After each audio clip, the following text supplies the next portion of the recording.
Hello मेरे भाइयों, कैसे हो आप लोग। Welcome to back my channel math by Veer.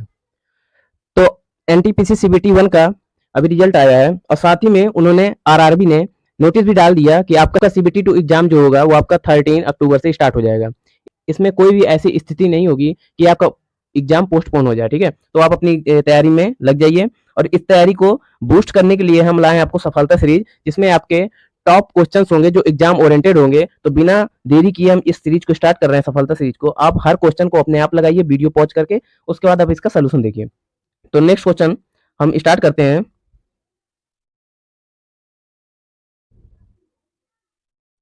तो पहला क्वेश्चन है, कह रहा है ए 24,000 और बी 18,000 निवेश करते हैं, 4 माह बाद 36,000 रुपए सी लगाता है, तो वर्ष के अंत में लाभ अगर 2,000 26,400 है तो सी का हिस्सा कितना है।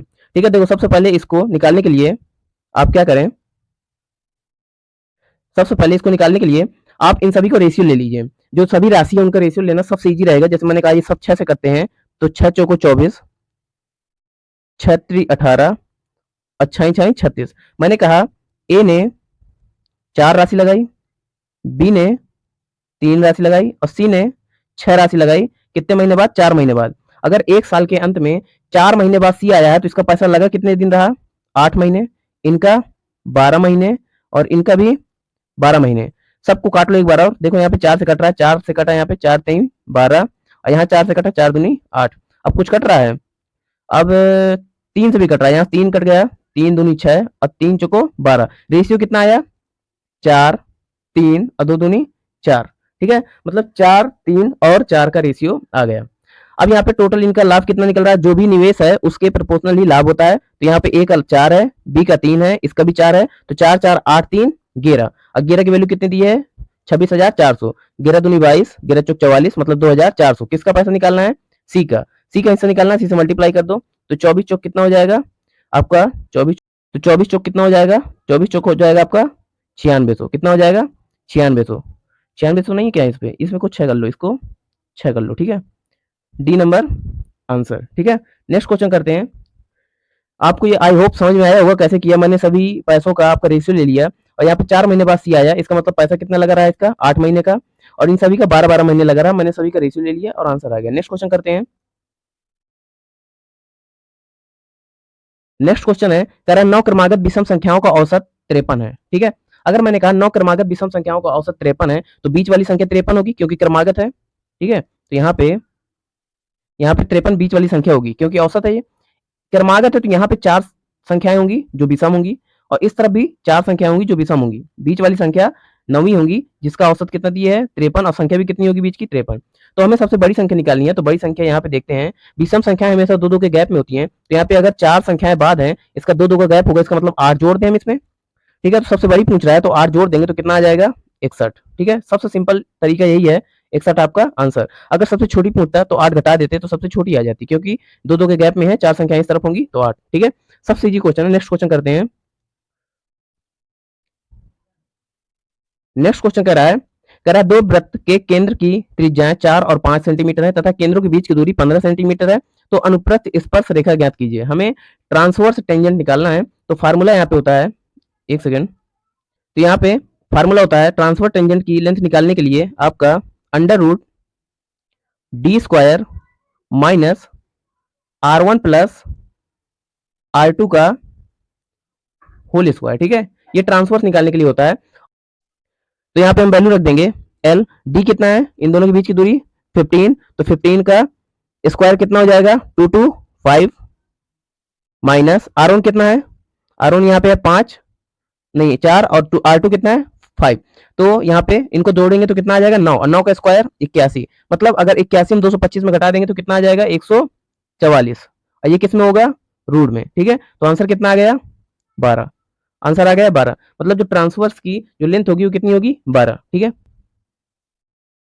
नेक्स्ट क्वेश्चन है, कह रहा है 40 लीटर दूध में से अगर 8 लीटर दूध निकाला जाता है उतना ही पानी मिलाया जाता है। यह प्रक्रिया 2 बार दोहराई गई। कितनी बार? 2 बार। ठीक है, यहाँ पे क्वेश्चन देखना, अगर बोल देता 2 बार और दोहराई गई, अगर और बोल देता इसका मतलब ये प्रक्रिया 1 बार दोहरा दी गई थी, अब दोबारा 2 बार और दोहराई गई तो 3 बार दोहरा दी गई। लेकिन यहाँ पे कह रहा है सिर्फ 2 बार। तो यहाँ पे ध्यान देना, अगर 40 लीटर दूध था, 8 लीटर निकाला गया, पानी डाला गया, इसका मतलब 40 लीटर के दूध में 8 लीटर पानी निकाला गया, मिश्रण और पानी डाल दिए गए उतना, तो इसका रेशियो आएगा 1/5। इसका मतलब पहले जो मात्रा थी वो 5 थी, अब कितनी बची, 1 निकाल ली गई, तो आपकी बची कितनी, 4। दूध की मात्रा कितनी बची, 4। अब ये प्रक्रिया 2 बार दोहराई गई, तो इसका क्या कर देना हमें, स्क्वायर। ठीक है, अब कुछ नहीं है, ये टोटल मात्रा है और ये अब बची हुई मात्रा है। अब पूछ रहा है कि अंतिम मिश्रण में दूध की मात्रा, तो बहुत ईजी है। टोटल मात्रा कितनी हो गई यहाँ से, 25, 4 चौक 16 और बटे 25। अंतिम मात्रा 25 नहीं, पहले की मात्रा 25 और अब कितनी बची, 16। तो बस कुछ नहीं करना, 40 का डिवाइड, पहले कितने थी, ये 25 की वैल्यू थी, अब हमें किसकी वैल्यू चाहिए, अब हमें 16 की वैल्यू चाहिए। इजी कर लो, बिल्कुल आ जाएगा। जैसे मैंने कहा 5 से काटा 8 बार में, 5 से काटा 5 बार में, 16 पंचे नहीं नहीं नहीं, 16 अट्ठे 128 बटे 5 डिवाइड कर देना है, 5 दूनी 10, 2 बचा 55 25, 3 बचा 5 6 का 30, तो 25.6। ठीक है, यहाँ पे 25.6 कर लेना, 25.6 लीटर। ठीक है, अप्रॉक्स इसी को हम आंसर भी मानेंगे, अगर नहीं भी होगा तो भी हमें 25 में लगाना पड़ेगा, तो डी नंबर आंसर। ठीक है, नेक्स्ट क्वेश्चन करते हैं।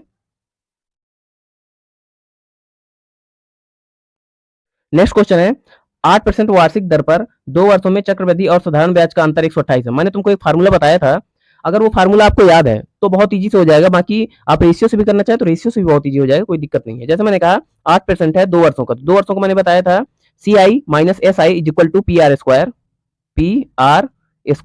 डिवाइड बाई 100 का स्क्वायर, तो 2 जीरो और 2 जीरो और 100 का स्क्वायर। अब यहाँ पे अंतर कितना दिया है, 128।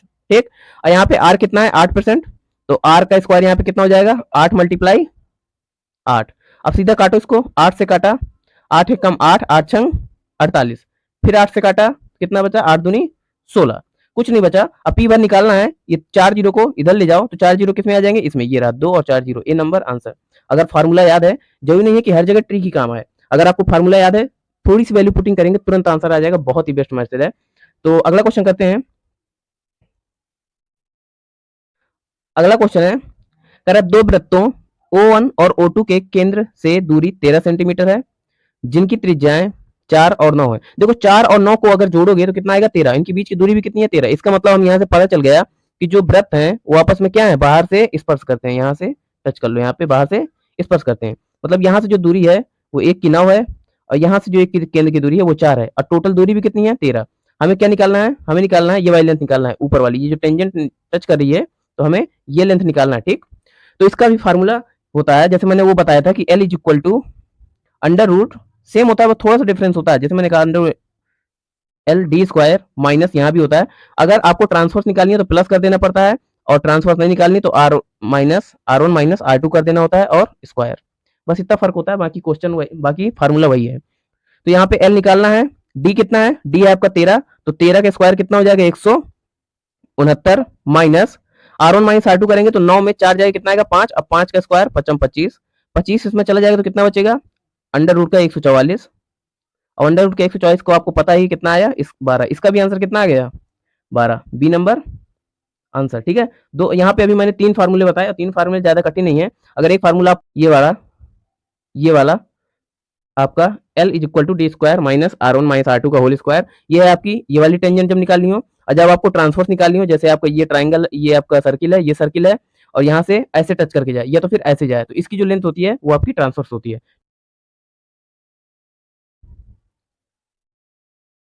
नेक्स्ट क्वेश्चन है, कह रहा है DC is equal to 4, DC is equal to DC is equal to 4। ठीक है, और BF 5, ये BF कितना है, 5। तो कह रहा है ABF का क्षेत्रफल, ABF, ये पूरा आपको इसका क्षेत्रफल आपको बताना। ठीक है, तो देखो यहाँ पर ध्यान देना, एक सेकंड,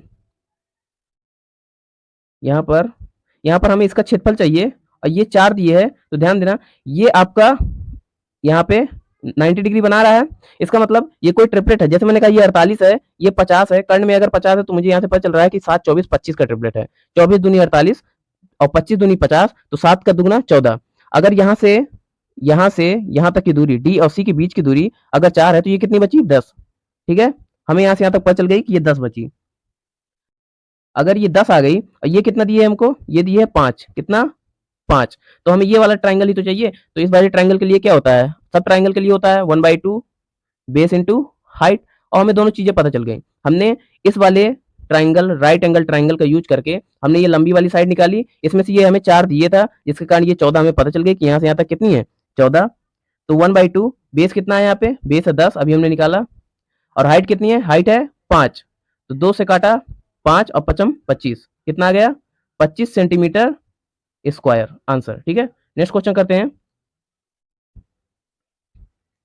नेक्स्ट क्वेश्चन है, कह रहा है केंद्र 2-1 तथा त्रिज्या 5 वाले वृत्त का समीकरण। वृत्त का समीकरण आप हमेशा याद रखिए कि होता है x माइनस,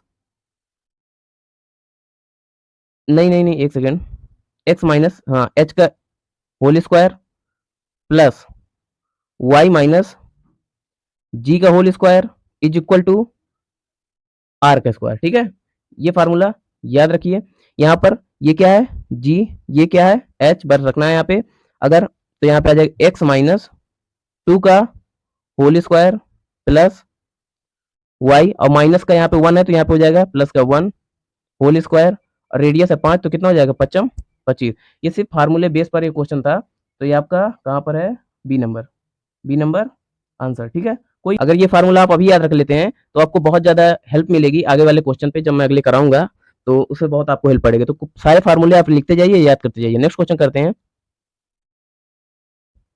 नेक्स्ट क्वेश्चन है, कह रहा है 1 2 3 -4 और 5 6 वाले त्रिभुज का क्षेत्रफल। ये बहुत इजी होता है, बस ध्यान देना, अगर हम 3 यहाँ पे हैं आपके 3 कंपोनेंट्स, तो इसमें से किसी एक को जीरो कर लो, किसी एक कोष्टक को या किसी एक कोटि को जीरो कर लो। जैसे मैंने कहा 1 और 2 को जीरो कर लेता हूँ, तो इसमें मुझे -1 और -2 जोड़ना पड़ेगा। तो यहाँ भी अगर -1 करता हूँ तो यहाँ पे हो जाएगा 2, और यहाँ पे -2 करता हूँ तो 6 हो जाएगा माइनस का। ठीक, तो ये वाला कोऑर्डिनेट कितना हो गया 2 - 6।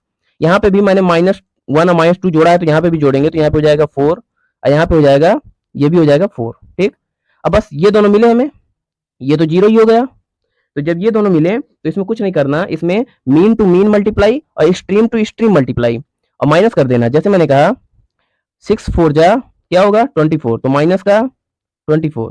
फिर यहाँ पे क्या आया, फिर यहाँ पे आया 4 2 जा 8, तो यहाँ पे माइनस का 8। ठीक, माइनस और डिवाइड बाई 2, इसको कर लेना मॉड में, किसको कर मॉड पे कर लेना इसको।